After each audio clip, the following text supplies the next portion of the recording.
Welcome to The Storytellers, the radio show and podcast that features those who choose to leave their mark on the world through the art of story.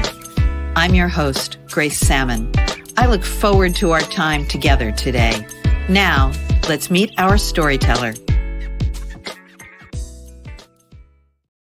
Amy Ferris is an author, a screenwriter, a writer, an editor, a playwright.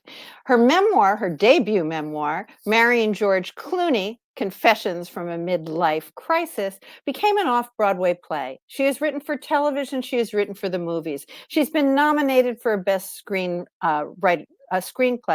She has done amazing things, including being named one of Women E! News 21 Leaders for the 21st Century and Next Tribes, one of the 12 women who changed the world in 2021. Today, she's talking to us about her new memoir, Mighty Gorgeous Love, a little book about Mighty Gorgeous. Let me get the title right because it's such a great book. Mighty Gorgeous, a little book about messy love. Amy Ferris, welcome back to the Storyteller's Microphone. Thank you so much, Grace, for having me again. You know, I don't have a lot of guests again, and you are so worth having, as many of my guests are, but it's a treat to be able to welcome you back to the microphone. I want to start with what you have on your banner on your Facebook page, which is Open, Carry Your Life. Talk to me about that. Oh my God. Well, that came out of my piece about gun violence protection. And I realized that so many people are writing, about open carry, meaning gun, right? And I thought, we really ought to open carry our lives and wear them out loud and, really open carry, like really show our lives out loud. And that's how it came about.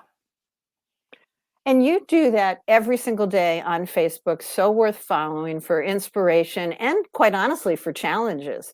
You'll say things in your Facebook posts that will rub people the wrong way or the right way. And I think it's a wonderful forum. But that idea of open carrying your life, you do it every day and you do it in your new memoir. So tell us about Mighty Gorgeous, a little book about messy love. Just out. It's true. Thank you. For many years, I wrote a post called Post Coffee Pre-Wine on Facebook.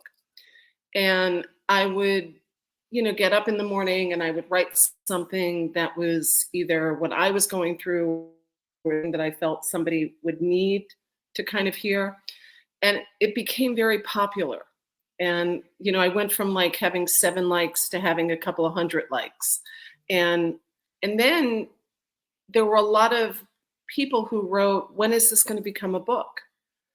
And it never did become a book, but in the process of doing Mighty Gorgeous, there are pieces in there that I culled from Facebook that I really loved, that were very important to me, that resonated deeply for me. And then there are new pieces that I've written. So it's a combination kind of post-coffee, pre-wine, and new pieces. So I feel like I've fulfilled an obligation to the folks that follow me and wanted a little book about my posts on Facebook, and also adding stories and things that I wanted very much to contribute. Well, I think it's a very brave book. I always think of I think everything that you do is very brave and open. So I loved your memoir. Just let's put it out there. I loved everything about it. I love the bookends, if you will. Your opening is a letter to the younger Amy. And then we'll talk about the closing in a bit. So talk about your letter to the younger Amy. I'm glad you asked that. The younger Amy, everybody, for a really long time, people would be saying, well, what would you tell your younger self? And, people would say, well, I would tell my younger self not to date that guy, or, don't go to that school, or don't do drugs, and I would tell my younger self to do everything that I did because it's what got me. And I think that that's something that we as women, especially, we need to honor the journeys that we take. They're not perfect. We're so imperfect. We're mighty flawed. We make a lot of mistakes. But all of those mistakes got me here. And all of those bad choices got me to start making better choices. And all of the no's that I got in my life gave me more determination. So I wouldn't trade anything, even the worst experiences that I went through. I wouldn't trade them.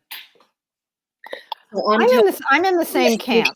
I'm in the same camp. Yeah, You and I've talked about scars to stars.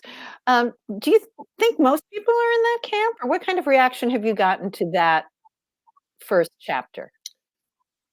I think, well, not a whole lot of people have read it, so you're mighty lucky. But I think, I do hope that the reaction that I get, Grace, is encouragement, that people will stop feeling that they need to rewind their life, that they should have done something different or been in a different relationship, or I really do. I hope that what I've written inspires women and men to really fall in love with their life, their whole life, not, just the good pieces, but, we always say that we want to be loved, right? We always say that we want, someone to love us a lot. Well, I think we need to start loving ourselves a lot. I think that, we're worth it. We're really worth loving. And all of those bad turns that we took, I don't think we would have been where we are today or been able to share. One of the things I found so interesting, because memoir is relatively new to me as a genre I love. And I find it particularly interesting that you, in my opinion, this is a question, I guess, you couldn't have written this book 20 years ago. There's something about being this age that allows us to have a different perspective, both for ourselves and for those who would read and share your book. Yes? Oh my God, look at that. The light is coming in. You're all aglow, Amy. All aglow, Grace. It's so weird. Okay, ask me that again, because I got kind of squashed with the light coming down on me. Going towards the light. The idea that you couldn't have written this memoir this profoundly 20 years ago. We need to age. We need to ripen. We need to get better. Yes? We need to get out of this light. Okay. That's somewhat better. I'm sorry. Oh, you look absolutely fabulous. So the idea of perspective, I guess. No, I would have never been able to write it 20 years ago because I wouldn't have the history of my marriage that I have. I wouldn't have friendships that were so incredibly important to me 20 years ago, and now those friendships are no longer. I think that I probably could have written a version of this years ago, but for sure not what I wrote this time around. You had mentioned that there were pieces that were very important for you to put into the book. Can you share with us what some of those might be? Yeah, the one very specific piece that hit me really hard 2 weeks ago was almost the very last piece in the book about my dad. And I never wrote about it. I never talked about it. It was kind of the beginning of the end of my family. It was the beginning. It was the beginning of my mother having dementia. It's the end of my dad's life unexpectedly. And it was something that I never talked about or wrote about. But what was so incredible for me, Grace, was taking my husband to the hospital last week and having the extraordinary fortune of having Melissa Giberson and Vivian taking care of me every day. And being able to get to that hospital every morning and every night to be with my husband, because my mother left my father in a hospital and he died because she left him there. And I made a pledge in 1999 that I would never, I mean, Ken and I had been married 7 years then. But I made a pledge to never, ever leave his side. And I know that my mother had dementia. I know that it wasn't something she, in her right mind, she probably would have never left him. Although, you know, you never know. She wasn't the most nurturing of humans, but I just pledge. And that was the first time that I'd ever written about it. The only thing that I do want to say is that they got the date wrong on my father's death in the book. Okay. It was November 2nd, not the 4th, is when he died. But, you know, he probably and I'm going to use this one in a kind of like a very spiritual way. He probably didn't die for me on the 2nd, but probably did. I probably dealt with his death on the 4th. So, but I didn't leave Ken's side last week.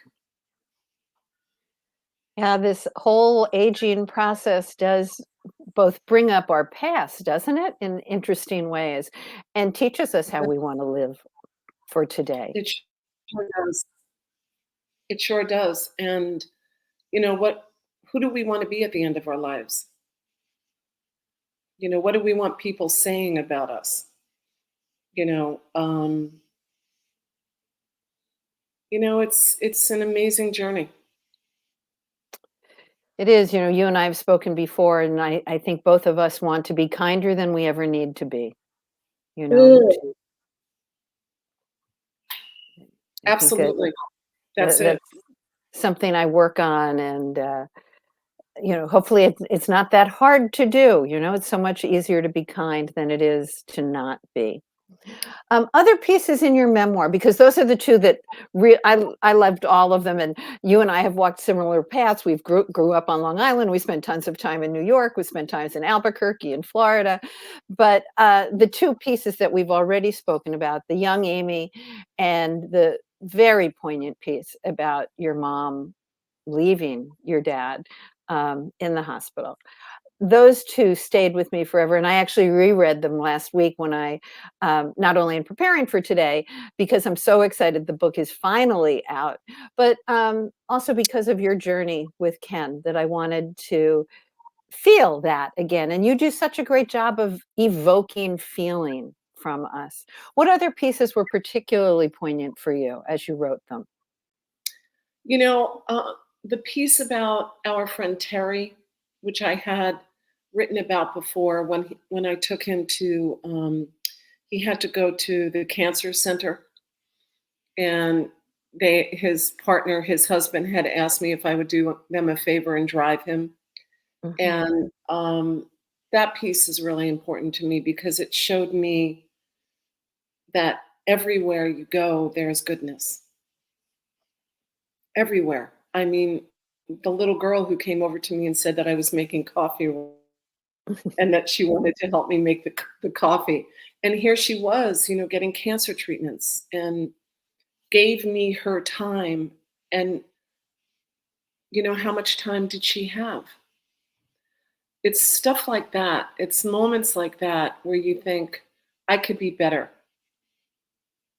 You know, I'm a big champion of forgiveness, not, you know, people who are vile and evil and horrific, and just,